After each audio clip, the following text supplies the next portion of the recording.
अच्छा सर, जो मुल्क के हालात बन रहे हैं सर, आज का जो यूथ है सर पाकिस्तान की, वो काफ़ी ज़्यादा मायूस है, और खासकर जो पॉलिटिकल सिचुएशन बन रही है, और मोस्टली वो लोग हैं जो अब मुल्क छोड़ना चाह रहे हैं। बतौर सीएम आप उनका क्या मैसेज होगा? क्योंकि आप वो पार्टी है जिनकी सबसे ज़्यादा ज्यादती हुई है, और आप वो लोग इनके साथ सबसे ज़्यादा यूथ है।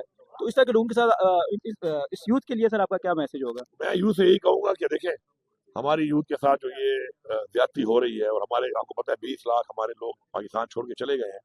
और पाकिस्तान को छोड़ के जाते हैं, अगर वो मजदूरी करने भी जाए ना, तो आज तक के हिसाब में कम से कम 8-10 लाख रुपए उसे लग जाते हैं, क्योंकि सारी बात है, आपको ट्रैवल एजेंट को पैसा देना पड़ता है, वीजा लगवाना पड़ता है, टिकट देनी पड़ती है, वर्क वीजा लेना पड़ता है वहाँ पे। तो अगर आप हिसाब लगाएं, 20 लाख लोगों को मल्टीप्लाई करें, अगर मिनिमम भी करें 1 बिलियन, तो ये 100 बिलियन डॉलर बनते हैं, मुल्क से जा रहे हैं।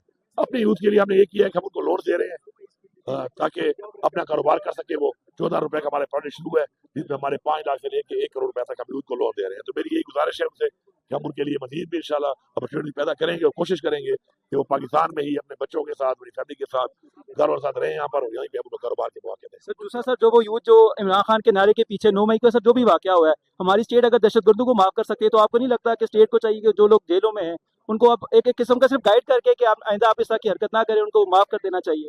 देखिए, जहाँ तक बात है, हमारे प्रिजनर्स जो हमारे हैं, जो मिलिट्री ट्रायल के अंदर डाले गए हैं, तो जुल्म किया गया है। मिलिट्री ट्रायल तब होता है कि जब कोई बंदा मुसल्ला हमलावर होता है, उनमें से कोई मुसल्ला नहीं था, उनको रिहा किया जाए। मिलिट्री ट्रायल का बनता ही नहीं है। बाकी जो हमारे प्रोटेस्ट वाले हमारे हैं, उनके साथ भी हम अभी पूरी कोशिश कर रहे हैं। अल्हम्दुलिल्लाह 300 लोग इन्होंने गिरफ्तार किए थे, 300। अब तकरीबन हमारे 750 के लगभग लोग अभी अभी भी हैं। वो 8-8 10 पर्चे किए हुए हैं उनके ऊपर। एक पर्चे में हम कहते हैं हमारा, दूसरे में गिरफ्तारी हो जाती है। तो हम पूरी मेहनत कर रहे हैं, लेकिन स्टेट को अपने लोगों के साथ इस तरह ज्यादती नहीं करनी चाहिए। नफरतें फैलती हैं, नफरतें फैलने की वजह से फिर पहले भी पाकिस्तान का टूट चुका है।